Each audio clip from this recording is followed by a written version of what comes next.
প্রথমত আপনি একটা জিনিস সঠিক বলেছেন যে যখন আমরা প্রকল্পটা শুরু করি স্কুল ফিডিং তখন অনেক জায়গায় অনেক ভুল ত্রুটি ধরা পড়ছিল এবং ভুল ত্রুটি কিছু করা প্র্যাকটিসেসও ছিল, যার জন্য আমরা নিয়মগুলো আরো অনেক শক্ত করেছি। অফিসিয়ালি আমরা নিয়ম করেছি যে প্রত্যেকটা সাপ্লায়ারের লাইসেন্স ফুড টেকনিশিয়ান হায়ার করতে হবে, যার ওকে করার পর ফুডটা ডেলিভারিতে যাবে।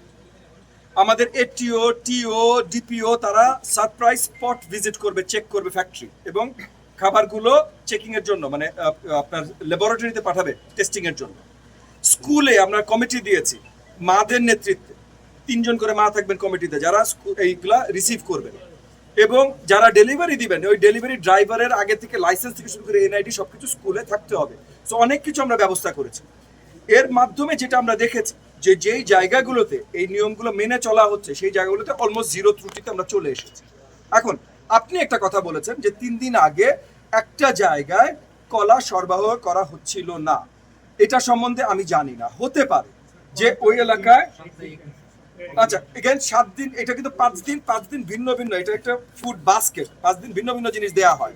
যেমন মনে করেন আমরা সপ্তাহে 2 দিন ইউএসটি দুধ দেওয়ার কথা, পুরো বাংলাদেশে আমরা সপ্তাহে যে 2 দিন দুধ দেওয়ার কথা এই দুধ নাই। আমরা 2 সপ্তাহে 1 দিন করে এখন দিচ্ছি। দুধের প্রোডাকশন বাড়বে 6 মাস 7 মাস 8 মাস পর যখন বাড়বে তখন সপ্তাহে 2 দিন করে দিব। এরকম অনেক জায়গায় অনেক কিছু আছে। সপ্তাহে হয়তো 1 দিন বা 2 দিন কলা দেওয়ার কথা, আপনি 3 দিন আগে যেদিন দেখেছেন সেদিন যদি কলা দেওয়ার কথা না থেকে থাকে সেটা কারণ হতে পারে। বা হতে পারে যে এখন পানির লেভেল বাড়ার জন্য বা কিছু একটা যারা সাপ্লায়ার 1 দিন 2 দিন হয়তো দিতে পারেনি, তাহলে সেটা রিপ্লেস করেছে কিনা সেটার খবর নিয়েছেন।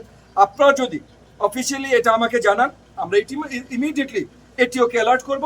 যদি এখানে এটিওর কোনো গাফলতি থাকে যে এরকম কিছু একটা হয়েছে যে টাকা দেওয়া হয়েছে, কলা দেওয়ার কথা ছিল কলা দেয় নাই, বা কলার কোনো রিপ্লেসমেন্ট দেয় নাই, এবং রিপ্লেসমেন্ট ওই 5টা আইটেমের মধ্যেই একটা হইতে হবে, বাইরে থেকে আবার অন্য কোনো হঠাৎ করে কলার জায়গায় পেয়ারা দিতে পারবে না সে। সো ওই 5টা আইটেমের অন্য একটা দেয়নি, তাহলে ইমিডিয়েট ওই এটিআর এগেনস্টেও অ্যাকশন হবে, ওই স্কুলের হেডমাস্টার এগেনস্টেও অ্যাকশন হবে যদি সে প্রপারলি জানায় না থাকে, এবং যেই সাপ্লায়ার এই কাজটা করেছে সেই সাপ্লায়ার এগেনস্টেও অ্যাকশন হবে। তবে আপনারাও জেনে নেবেন যে ভুল বুঝে একটা নিউজ করাটা কিন্তু অনেকের অনেক ক্ষতি সাধন করে, এটা কোনোভাবেই অ্যাকসেপ্টেবল না। আচ্ছা লাস্ট